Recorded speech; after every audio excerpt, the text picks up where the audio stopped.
Hi Foxes, and welcome back to my channel. Or if you are new here, welcome. You found one of my weekly what sold videos where I go over what sold on my 3 platforms that I sell on, which are Poshmark, Etsy, and eBay. And this is going to be for the week of February 22nd to the 28th. And it started out really slow.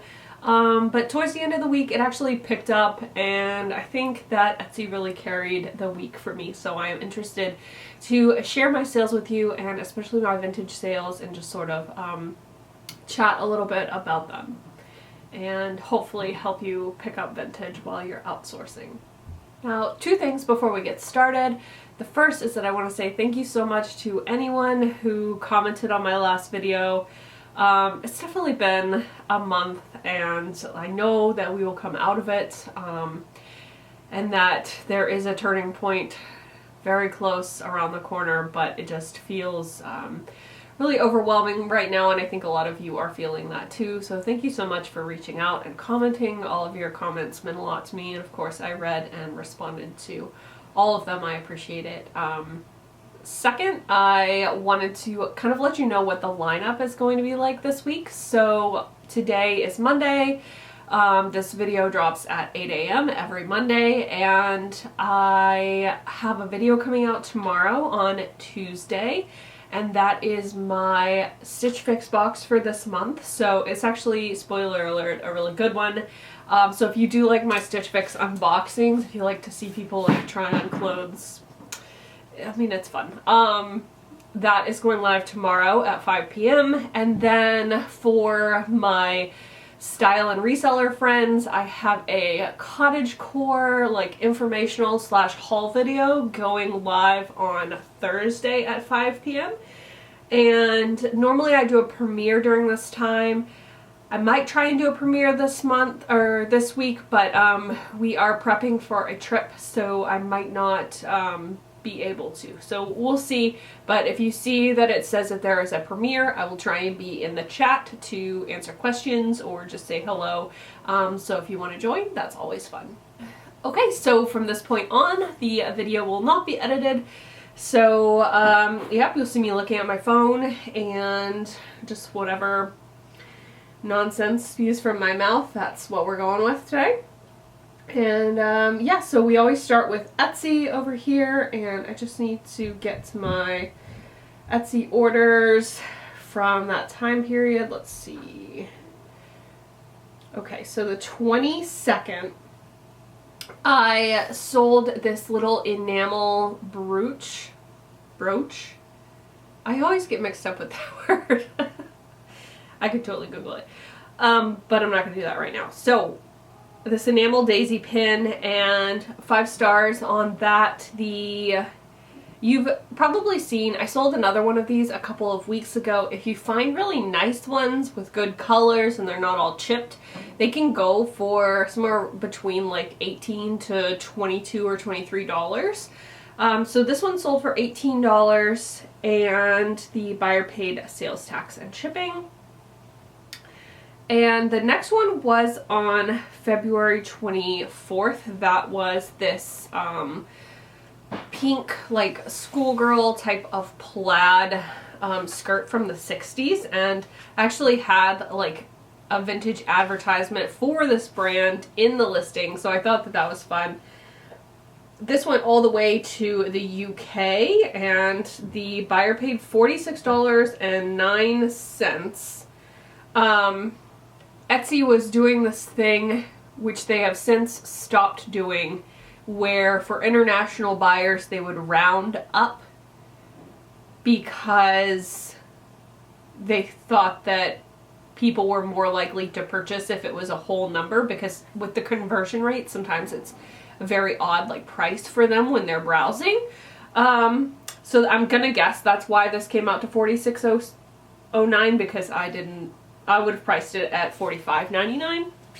So they rounded up like 7 cents or whatever to make it even on the UK side, but they have since stopped doing that. They paid quite a bit in sales tax and shipping, so the total for this skirt was $84.95. So someone really wanted this skirt. all the way over in the UK. And then the next sale that I had was February 25th. And that was a little children's pair of mini Tonka moccasins. These also went international. I have to say, international has been saving my butt recently. So if you are not shipping international and you have an Etsy shop, get on it, because other countries are taking care of their people and they don't have like they can shop a little bit more than we can right now. So I've been getting a lot of international sales. Make sure you do that calculated shipping and you can't go wrong. So I sold these mini Tonka moccasins. I purchased these thinking that maybe I could have my kids wear them. A reseller was doing like a clear out, and I think I got these for $4 or $5. But he's a sneakers kind of kid, so I listed these at $22.99, and the shipping was $27.31, and they went all the way to Slovakia, so that's pretty cool. And then that was it for a couple of days. I was having a really bad week, and I was like, you know what? I don't want to have a really bad week. I want to have a good week, so I'm going to put on a sale. So I did 20% off I sent out offers on my Poshmark closet using Closet Assistant, and then I put my Etsy shop on sale 20% off, and I even put my eBay store on sale 20% off.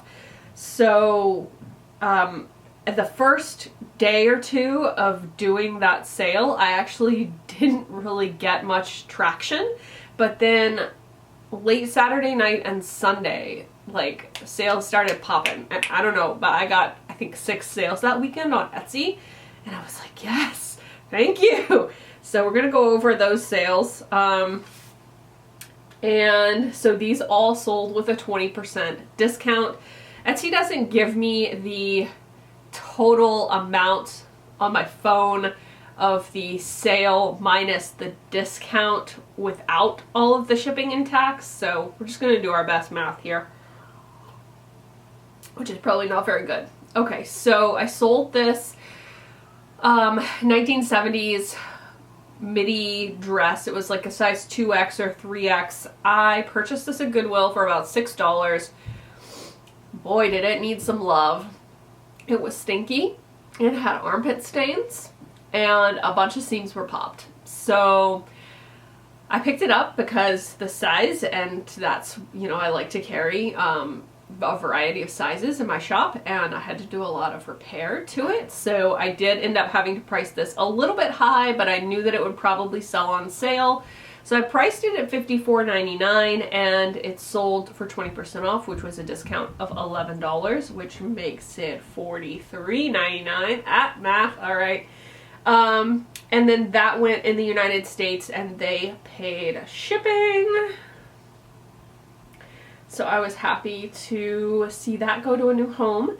This I was very happy to get rid of. I think this was more of just like a mistake purchase. I bought this at a little vintage shop that I love to go to in the summer when we visit my husband's lake house. There is a like little vintage shop that's like 5 or 6 minutes away. And I purchased this, but it didn't have any tags, and then, I mean, it's really bright green. I just sort of regretted it, and it sat in my death pile for a really long time.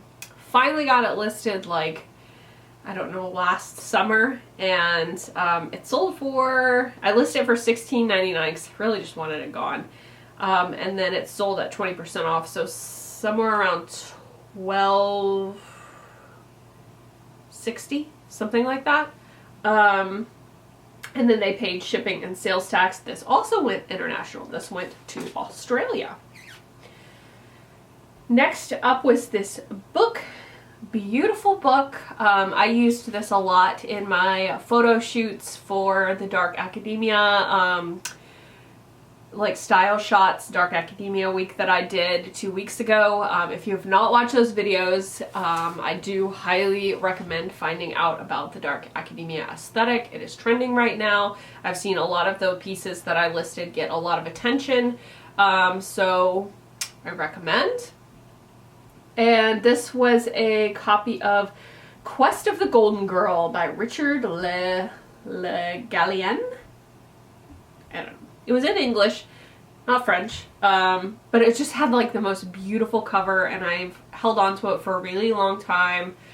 And I just decided that I would price it to sell, and I did not put housewares on sale. I only put the clothing on sale in my Etsy shop, so this did sell at full price, $36.99. The buyer paid shipping and sales tax, and that went to Washington, D.C. Next up was a dress that I paid about $7 for this. I bought it as part of a buyout from another vintage seller, so I just bought like a ton of their stuff, and then when you divided it up per piece, it was about $7 per piece. And it was a 1940s minx modes dress, and it was a sort of like new look style, but very like tailored and professional. And I did like a deep dive into minx modes and the label and what it was. I put some advertisements in the listing, and I priced it at $175.99, and someone came in and bought it for 20% off with the sale.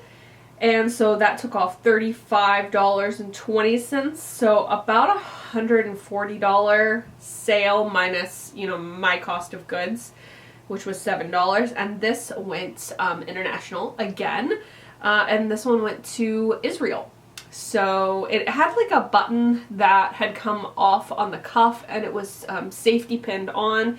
And I let them know in the listing that I could sew it back on before shipping, or if they wanted to do it, that was fine. Some people are particular about their men's, so the buyer said just ship it, she can do it herself.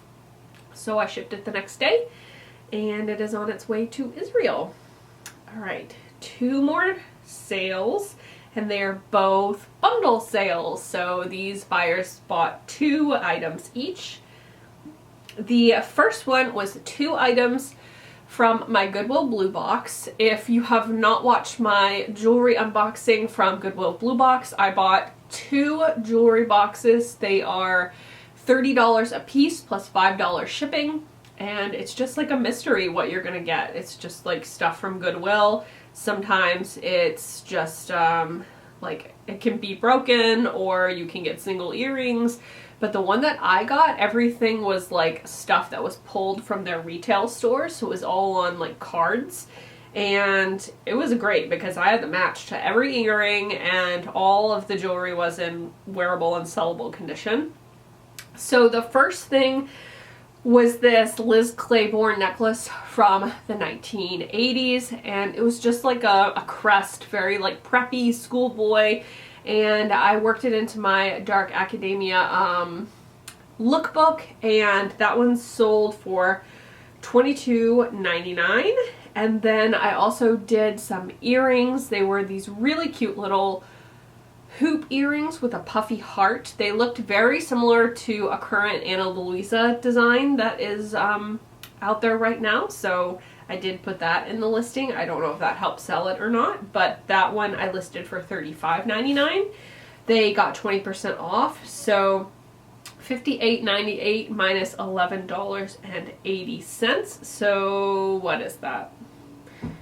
$47.18, I think, for 2 pieces of jewelry that I got out of my Goodwill Blue Box. Not mad about that. Pretty happy about that. Those went to someone in the US, I believe. Yeah, Nashville. And then the next one was 2 blouses. This was a Peter Pan, like a lace collar blouse with like some pleating on the front that I just got around to listing, and a lavender colored 1950s Peter Pan collared blouse that was mine but doesn't fit anymore. The lavender one, I think I paid quite a bit, like 30 or 35, because I bought it for myself. And the other one, the Evan Picone one, I probably paid a few dollars for at a thrift store. So they bought those for $94.98 minus $19 for the discount. And yes, I was very happy with that sale. So that was my Etsy sale again.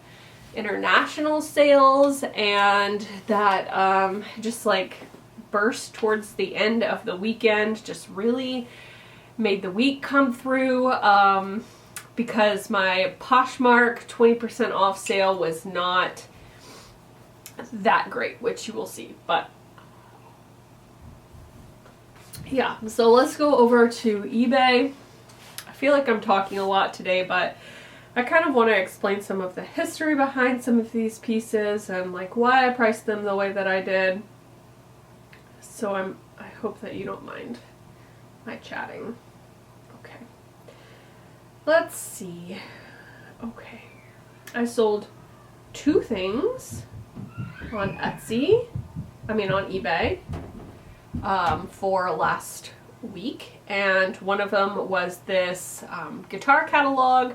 I have a giant stack of a variety of these. I've just been popping them off for $15 a piece. I've been putting them out to auction. Occasionally they sell for a little bit more. This one sold for $15.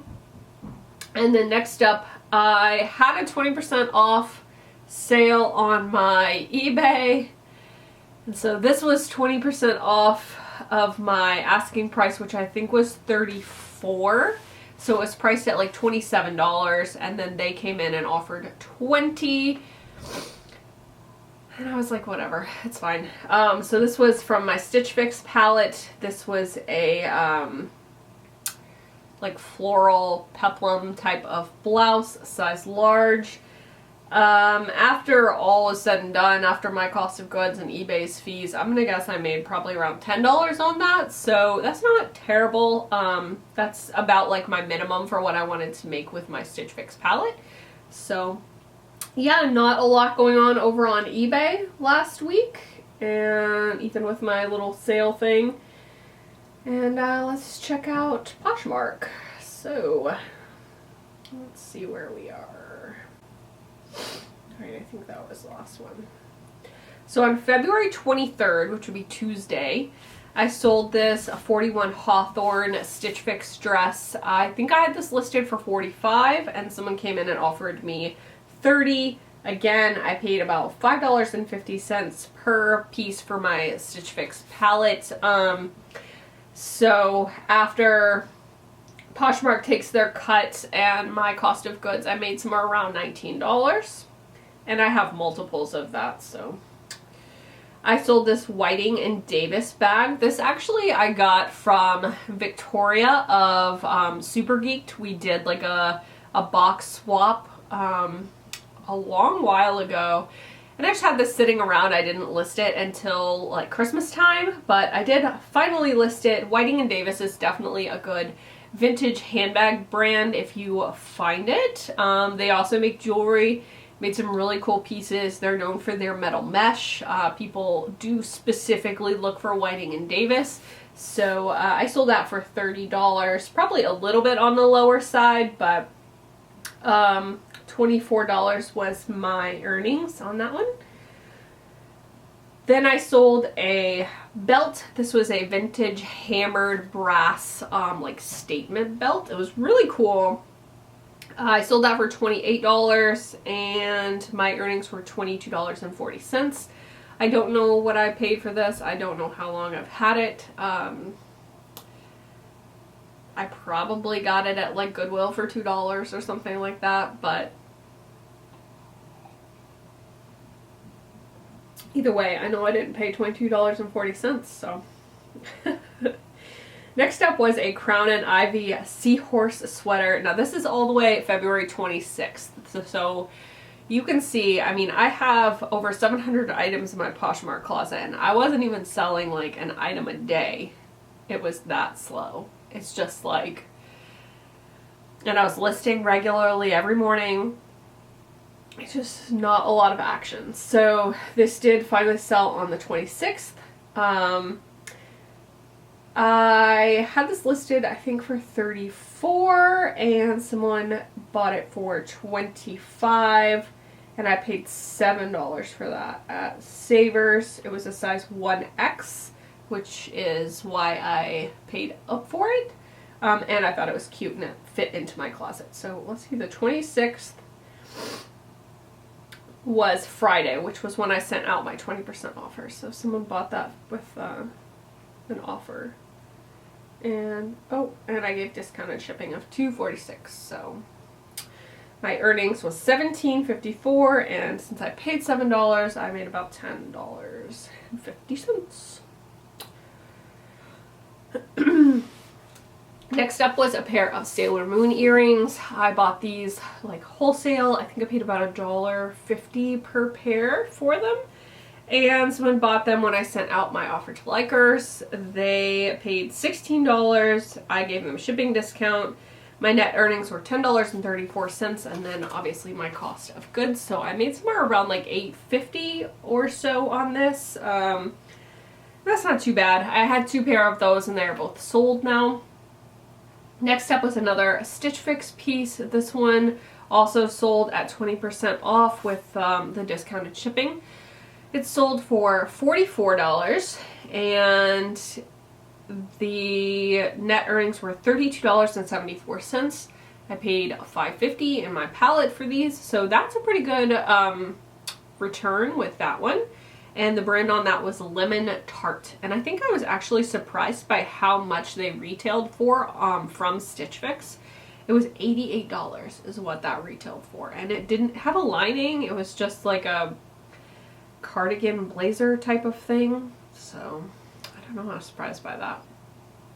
Also sold on Friday, someone bundled a pair of earrings from my Goodwill Blue Box and a vintage silk scarf that I've had for a pretty long time. It was like an abstract design, and they asked me if I would do $22 and reduce shipping, and I was like,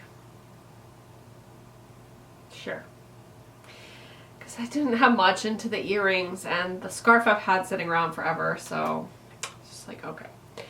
So $14 for that. Probably made somewhere around $14 on that bundle. The next up one was purchased by a friend of mine. She is going to look so cute in this. And I sent out, I had just done a closet clear out price drop on this, I believe. It was a Zara piece. I think it was new with tags. I paid $2 a piece for these Zara items at my Honey Hole, which has since closed, and she snapped this up when I sent offer to likers on top of the discount that I had already dropped it for closet clear out, if that makes sense. So she got this for $21, and then I gave a shipping discount, and my net earnings were $14.34, so I made somewhere around $12 on that. And honestly, if she had asked, I probably would have sent it to her for free. She's one of my very best friends from college, but she's gonna look so cute in that. And she always tries to support me, so that's not the first thing she's bought from me. Thank you. Next up was a dress that someone put into a bundle. I think I had it priced at $56. It was a J. Peterman floral cotton dress. If you know anything about J. Peterman, you know that they are relatively expensive. Like, most of their dresses are $150 or more. This was a size 14, and I've had it for a while, and I was like, okay, let's move this. So I sent her an offer for $35, and she took it. And so there was no shipping discount on that, and I made $28. I'm pretty sure I paid $8 for this at the Goodwill in Boston, and so I made about 20 bucks on that, which is still pretty good. So I'm not upset about that. Alright, so now we're on to February 27th, which was Saturday. Someone sent me an offer on these Stitch Fix Articles of Society jeans. They, I think, were listed for 38 or more. They were new with tags, but they're size 26. And with jeans, I actually move a decent number of smaller size jeans, but they do tend to sit around for a little bit longer than the larger sizes. So when someone offered me $25, I went ahead and took it, even though my cost of goods was about $5.50, so I made a little bit less than $15 on these. But I've had them listed since last fall. You can see it's like a fall themed flat lay, so I was just ready to move some stuff, and it was not a great sales week, so I was feeling a little generous. Someone came in and sent me a very nice offer on this Thomas the Tank Engine hat. This was my son's. He got it for a birthday gift, and he just never really wore it, even though he loved Thomas at the time that he got it. He was a little bit starting to like grow out of it. So it was in excellent condition. Got it listed for $22 and someone offered me $17, so I took that. And let's see, that is it. So the Thomas hat, the Thomas hat was actually from the next week, so you get to see one early. But yeah, so that was my sales for last week. As you can see, a lot of like $20 to $30 sales on Poshmark, and a lot of higher priced sales on Etsy. So Etsy really came through for me this week. You know, sometimes it's reversed and I make way more money on Poshmark than I do on Etsy. But I feel like when one kind of struggles, the other can sort of pick up the slack. This week has been good for me on Etsy as well. So I am trying to, my goal for this year, at least the first part of this year, is to get to 500 Etsy listings by June. I think I have like 360 right now, so I feel like I can do it. I know I have some Poshmarks, some vintage that's posted on Poshmark that is not posted on Etsy, and I feel like I can probably, you know, cross-post those and then add enough new items to make it to a 500. I certainly have enough new items, it's just whether or not I have enough like time to list them all. Listing vintage, especially now that I use Vendoo, I start on Etsy when I'm listing vintage, and it is more time consuming because you go in and you choose all of the attributes, whereas on Poshmark you just pick whether it's like pants or a skirt and put in what color it is, so it's a lot easier over there. But I find that I have to do it that way because if I start on Poshmark and then I cross post to Etsy, I don't like to do it because of all of the attributes that I have to put in, and it takes a lot of time. So I just have to start with the harder one and then cross post to the easy one, and that is just what works for me to actually get my cross posting done. I tried it the other way and I just didn't really cross post, as you can see, because I have things that are on Poshmark that are not on Etsy and I'm not looking forward to cross posting them. So that is my goal for Etsy, and then I would like to get to 1,000 listings this year on Poshmark. I'm not sure when. I'm at about 740 right now, and so I think maybe by fall I could make it to 1,000 listings, but I feel like that would be sort of a nice holding place for me, and that is sort of my vague and tentative goal for the year. Alright, well, I am gonna go edit this video, and it has to go live tomorrow because I procrastinated all week, so I will see you hopefully tomorrow for my Stitch Fix video, and then don't forget to It cut me off because I talked too long. So don't forget to tune in on Thursday for the more informative reselling video about selling and like what to pick up for cottagecore style. So I will see you later, and I hope you all have a very good and profitable week. Bye.